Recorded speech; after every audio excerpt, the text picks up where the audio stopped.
Hi, and welcome to my next lesson. This is Old School Blues Guitar, and this lesson is going to be about taking the basic blues boxes that we learned in the last couple lessons and trying to show you a lot of different ways where you can embellish or kind of spice up the notes that you play and make them sound more bluesy.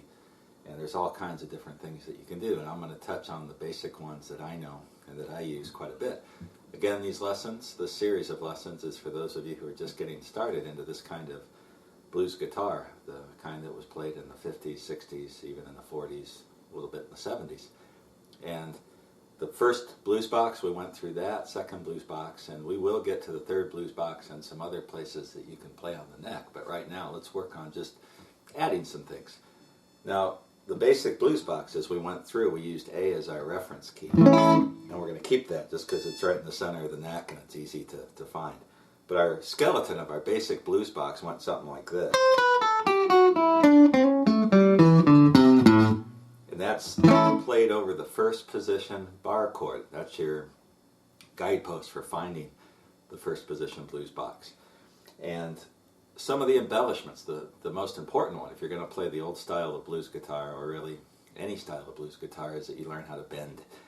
And I'm going to show you what I call the basic bends. There's some others, and in some of my lessons that I do on guitar players like Bill Jennings and Magic Sam and all kinds of others, I show you some variations of these bends.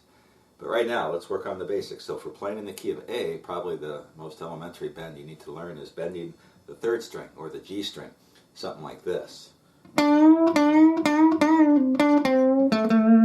So if you're playing a blues thing and you're just playing single notes,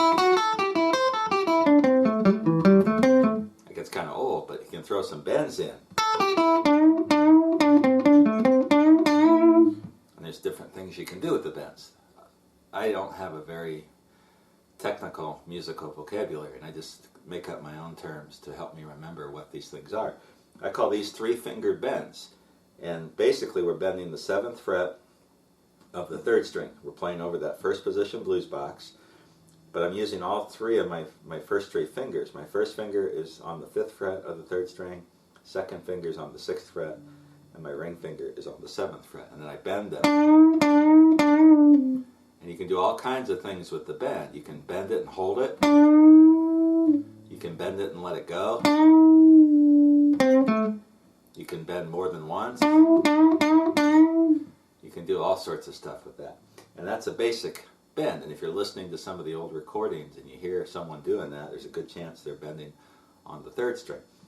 Now you can also take that 3-finger bend position and move it to 3 other places in or around the first blues box and in the second blues box. Another thing is just bend it, move it all the way over to the 1st string. And you can play something like this.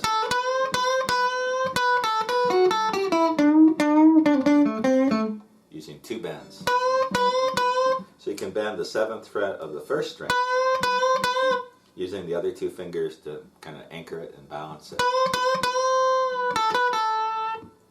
And then you can do the same thing on the 2nd string.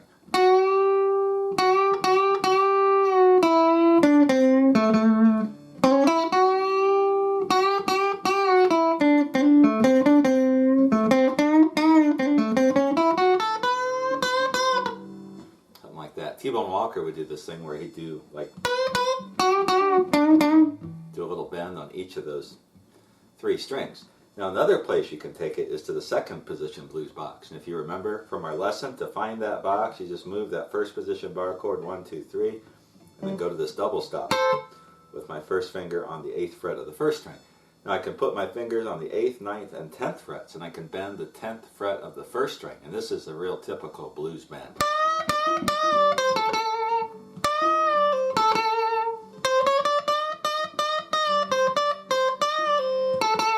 That's something you hear all the time.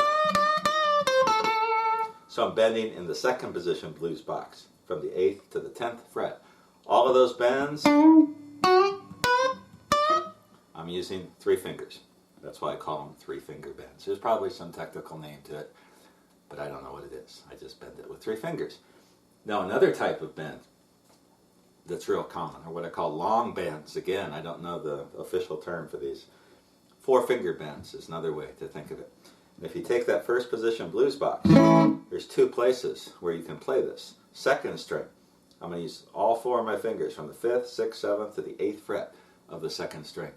And what I'm really doing here is bending the second string.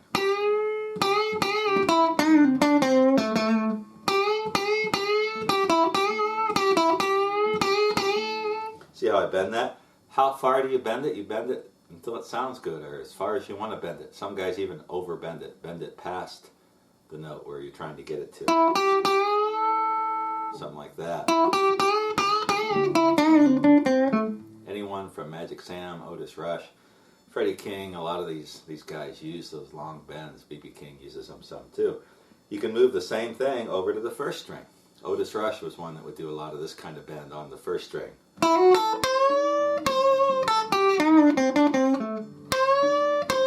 Freddie King did a lot of this too.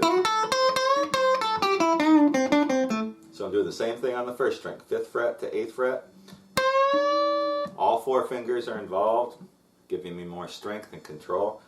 And my pinky is the one I'm basically bending that note on the 8th fret of the first string. So those are called long bends. So bending on the strings is one way you can really spice up that first blues box, and you can bend a lot of these notes. This is one you hear Hubert Sumlin and some other guys do. They bend in that first position blues box the 5th fret of the 3rd string all by itself. And I'm using my first finger to do that. There's other places too. But those are the basics. So you have 3-finger bend and your long bend. You can see how it starts sounding like a blues scale instead of just playing individual notes. Now next on my list are some probably another of the simplest things that you need to incorporate into your playing, which are double stops. And double stops are simply when you take two notes and combine them. And I'm going to show you just some of the real basics for electric blues guitar. One is this one. And the way I'm doing this is I'm putting my pinky on the 8th fret of the first string. Here's the first position blues box. So I'm right in there. Pinky on the 8th fret of the first string. My ring finger is on the 7th fret of the second string. And that is really what you're playing. But I also throw my first finger in at the 5th fret, getting both the first and second strings, and I can bounce off it like this.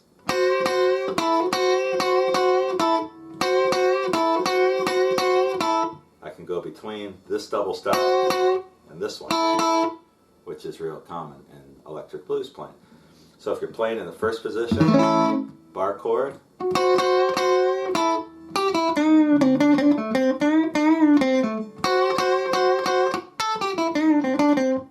of things you can do with that. And all these are movable. So if we move to the key of C, we can do all our bends, just bending over that bar chord. We can do our, and throw them together, combine them in different ways. And that's how you can take these basic blues scales and get a lot of different creative possibilities. A lot of guys say, oh, blues all sounds the same. Well, it doesn't. If you listen to the really good stuff, you hear guys being extremely creative. Freddie King is one of the best examples of this. You know, he could take that basic blues scale and blues box and bends, and he could, make every solo sound different. Anyway, let's get back to it. So that's one double stop. Another one that's real common is this one. That double stop. And you hear that really comes from a lick in E. Listen to this. Kind of a swamp electric blues or a Lightning Hopkins type thing. To play it in A, out of that first blues box position, we're going to go right here. So it's actually the notes are in the second blues box. And for A, we just find this chord, and then we're going to go to the 8th fret of the second string and the 9th fret of the 3rd string. And you can slide into it from below, from the 7th and the 8th fret. Or you can pick it. 1, 2, 3, 1, 2, 3, 1. You can pick it really fast or slow. Or you can use it just like, or all kinds of different ways you can use that double stop. Now you can take that same shape and move it up right into the first position blues box. And this is another one that you can use. What I'm doing here is really just playing over this bar chord. I'm picking out these two notes, 5th fret of the 2nd string, 6th fret of the 3rd string. You can combine those two double stops. Slide them back and forth. And that's all in the 1st or 2nd blues box. It's all in that same area. You can also do a little riff here. All kinds of stuff. One that's real common is this kind of riff. And this is one that we'll work on in a little bit with some extra rhythm ideas. What I'm doing here is in that 1st position blues box, got my 1st finger on the 5th fret, 2nd and 3rd strings. Then I'm hammering my 2nd finger onto the 6th fret of the 3rd string, and I'm picking both the 2nd and 3rd strings, downstroke.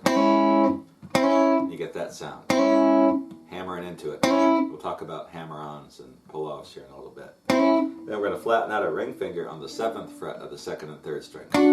And then go back to that lick. And that's a little lick you can throw in. B.B. King would do that. So you do a lick like this.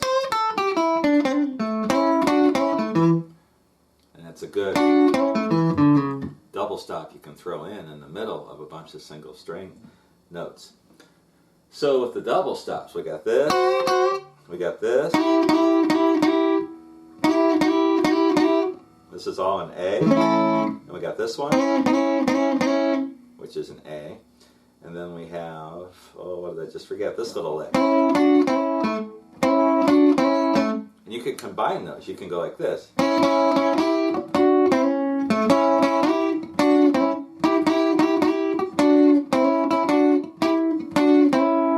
Lots of possibilities there, either in a solo or later, as I'll show you, for some rhythm ideas. So that's another thing, is using the double stops. I think that's all the ones I have listed. There's so many more. And again, the purpose of these lessons is to give you just the basics, some things to get started with that you'll hear over and over and over again. Now let's get into some of the tricky stuff, some of the things that are really cool. Hammer-ons. This is when you hammer on. So you're going to go from one note and hammer on to another one. So in the key of A, we're going to do this on the 3rd string. I'm hammering on from the 5th fret of the 3rd string to the 7th fret.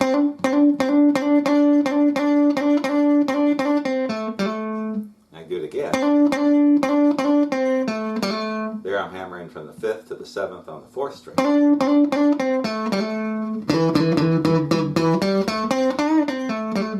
And you can do lots of stuff with that.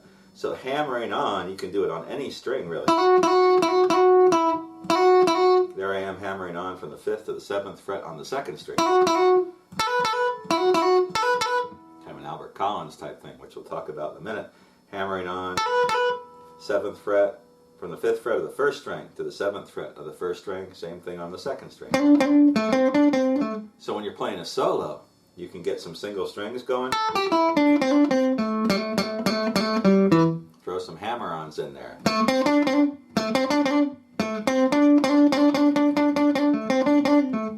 That's a neat little move. Simple idea, but a lot of guys forget about it. I just play a lot of blues players today that I listen to, on the radio, local blues shows. They just play a lot of bends, double stops, single string runs. They forget about all the other little tricks you can throw in there.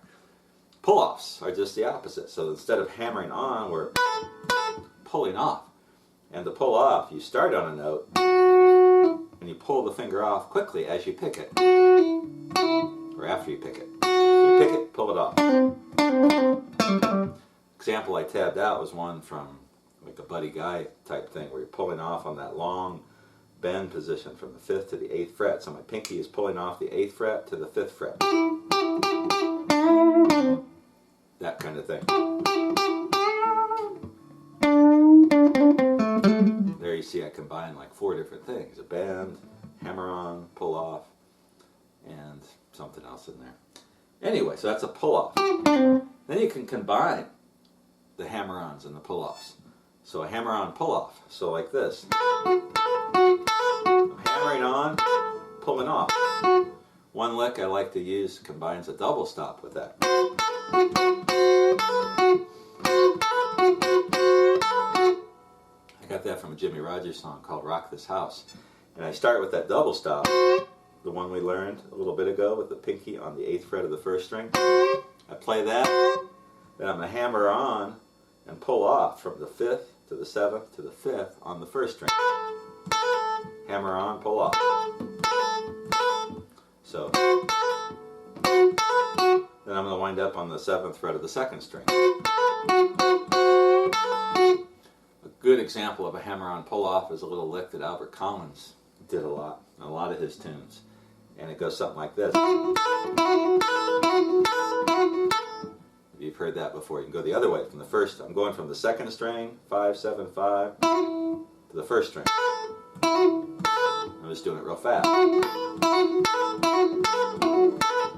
And that's a hammer-on pull-off.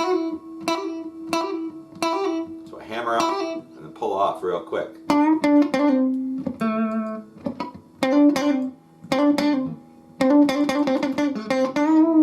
Get our bends in there, all kinds of things.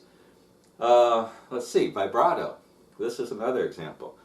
Vibrato in the key of A, we'll go to the 2nd blues box, is when you use your finger and your wrist to sustain the note, make it vibrate. And that's something you hear a lot of guys do on the early recordings, like especially the West Side guys, Magic Sam, Otis Rush, and Freddie King. This example I have, I'm going from the 8th fret to the 10th fret on the 2nd string. And when I get there, the way I was taught to do this is keep your finger as still as you can on that note so you don't lose the note, and then use your wrist. And shake your wrist. If you watch video of B.B. King, he's really the king of master of all this lick here. And when he does it, he goes hand. You can see his hand vibrating. You can do it in other places on the neck too. When you do a bend, Hubert Someone, who played behind Howlin' Wolf in the 50s and 60s, he would do that a lot. He would bend the string and then put that vibrato in while the string was bent. Otis Rush too, Buddy Guy, other guys would do the long bends and then throw that vibrato in with their left hand. So that vibrato just takes practice, being able to move your wrist and keep the finger. You can do it really almost anywhere that you want to. So vibrato is another idea. Let's see, slides. This is when you slide from one string to another. We're going to go in that 2nd blues box again. And here's a slide. If you listen to B.B. King, there's a tune called 3 O'Clock Blues, where in the solo and even in some of the fills, he does these. What I'm doing is sliding on the string from the 8th fret to the 10th fret. And you can do it other places. I can slide from the 7th to the 8th frets on the 3rd string.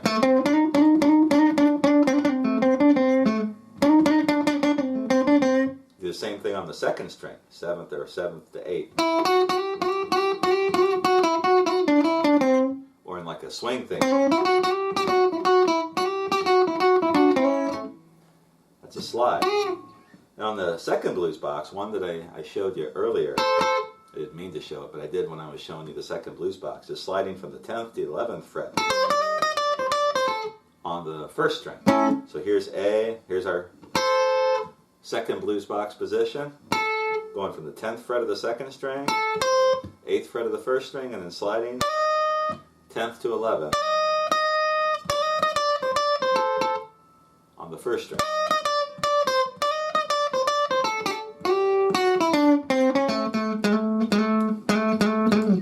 You can slide almost anywhere. So sliding into a note is another thing that you can do to spice up your playing. I got more. Got these other things that I have no idea what they're technically called, but I just hear them and I do them. This one I call a twirl. It just sounds to me like something twirling in the key of A. And it's got a rapid, it's just a rapid hammer-on pull-off. And you sustain it or keep it. And And what I'm doing here with this example is going from the 5th to the 6th frets on the 3rd string. It's 5, 6, 5, 6, just real quick. You can pick it, or you can just pick it once and let the guitar do the rest, the sustain, or you can keep picking it. And that little lick you can move to lots of places. Here's another place, from the 4th to the 5th frets on the 1st string. Same place on the 2nd string. Here's another one from the 7th to the 8th on the 2nd string. And you can combine them. One of my favorite blues guitar licks of all time was by Earl Hooker. I can't remember the name of the tune where he does this, but he does a little run with these twirls like this. He takes it further, but that's the basics. So here I am going 4, 5, 4 on the 1st string.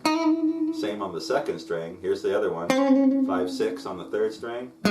6, 7 on the 4th string. Or you can go to the 5th string. 6, 7, 2. Something like that. You can go the other way. All kinds of stuff. So, whoops.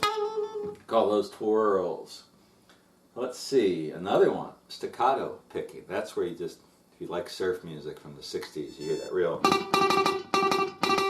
that kind of picking where you just rapidly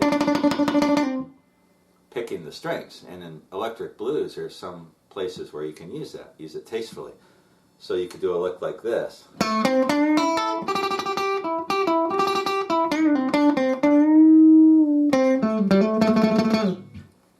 That's it. I'm not great at that. That's something I'm trying to get better at. So they say, from what I've read, is that you really need to use your wrist. Relax your wrist and pick it. One place you hear, if you listen to Jimmy Spruill play, who was a guy that played on a lot of R&B records and even some blues records in the 50s and 60s. I'm going to have a lesson on his playing coming up here pretty soon. He would do the staccato thing in the bends, which is really cool. So as you're doing that 3-finger bend or an A, he's doing that. Another place you hear it is in rhythm playing, Buddy Guy and Junior Wells. And Buddy Guy would do these rhythms behind Junior Wells. There's a song called Snatch It Back and Hold It. The song's in B, I think. I'll do it in A.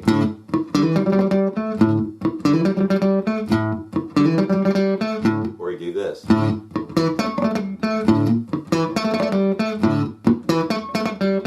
not real good at that.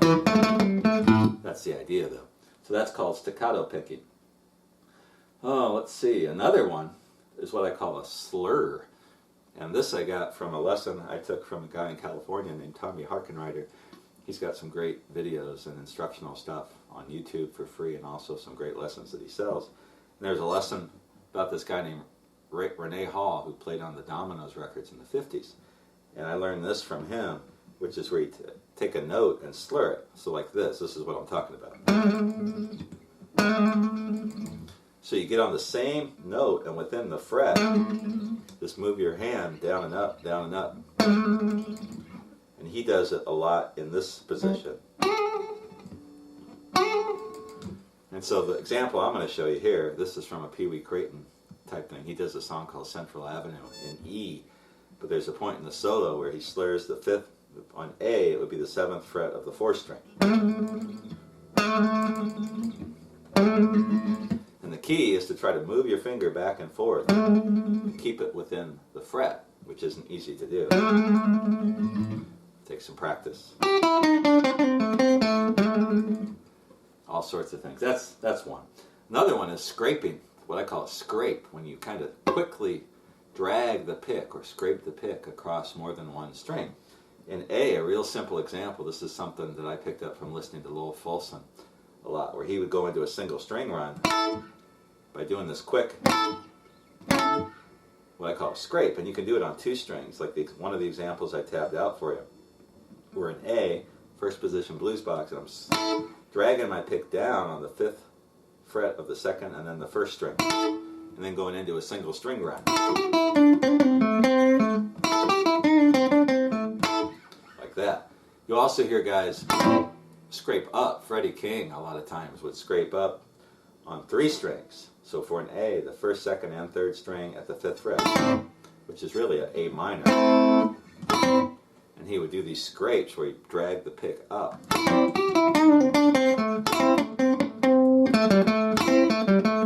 Otis Rush would do this too. He'd have these licks.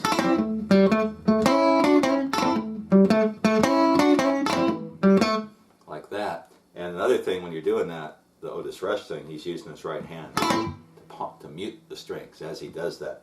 But you can also do it out of like a partial A chord.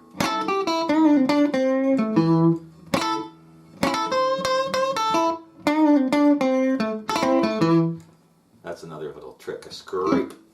I think they call them rakes or something like that.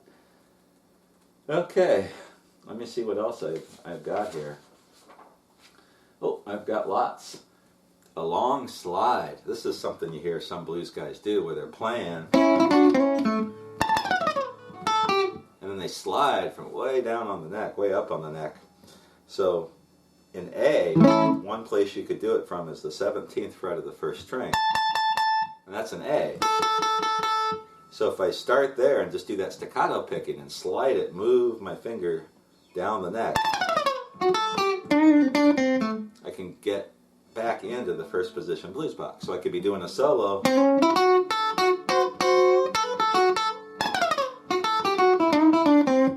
And then do that little slide.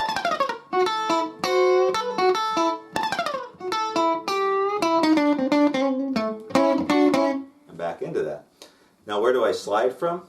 The easiest one is to just go from the A to the A. But you can do it from other places. You could do it even from the second blues box. Really from any. So here's an A up here. Those are all in there. You could slide from any of those notes.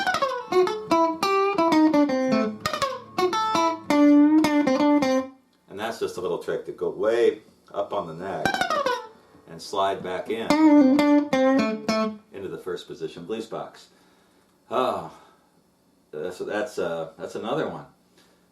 I've got one more that I'm going to show you that I call a zip for no particular reason. It just sounds like a zip, and this is something you hear in a lot of different guys playing. I kind of got into it from listening to Hubert Sumlin, and he might be playing an A in a first position blues box. And he'll just take a note and slide it off the neck. So you can do that really with any note, but the example I tabbed out is off the G string. And I'm sliding from the 5th fret of the 3rd string and just sliding until I can't slide anymore, and I'm zipping my finger off of there. And you can do it in other places, like on the second position blues box.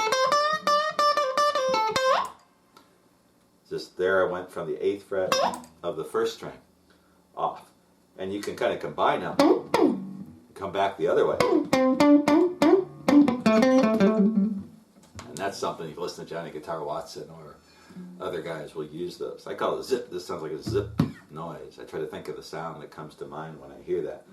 That's another little trick. And you can really do it at the end of a phrase or even in the middle of a phrase, whenever you want. Some last ideas before we call it quits. I don't want to give you too much, but I just want to show you there's more than just playing those notes. I mean, that can sound good. B.B. King, had some songs where he just basically played those notes. T-Bone Walker too, but you got to throw in some other stuff to liven it up. The band, other stuff. There's a slide and a twirl thrown together. Last example, these are some double stop bends. Almost every classic licks lesson that I do on my website, I try to show different guitar players and what double stops they use. So these are something that I use in all my classic licks lessons and many of my other lessons. But I'm going to show you a few of the basics here if you're just starting out. One easy, what I call a double stop bend. You're bending 2 notes or bending to another note. I don't know if that's what these are called. But in A, we can combine that 3-fingered bend on the 3rd string with this note here, which is an A, 5th fret of the 1st string. So we combine the bend instead of just bending and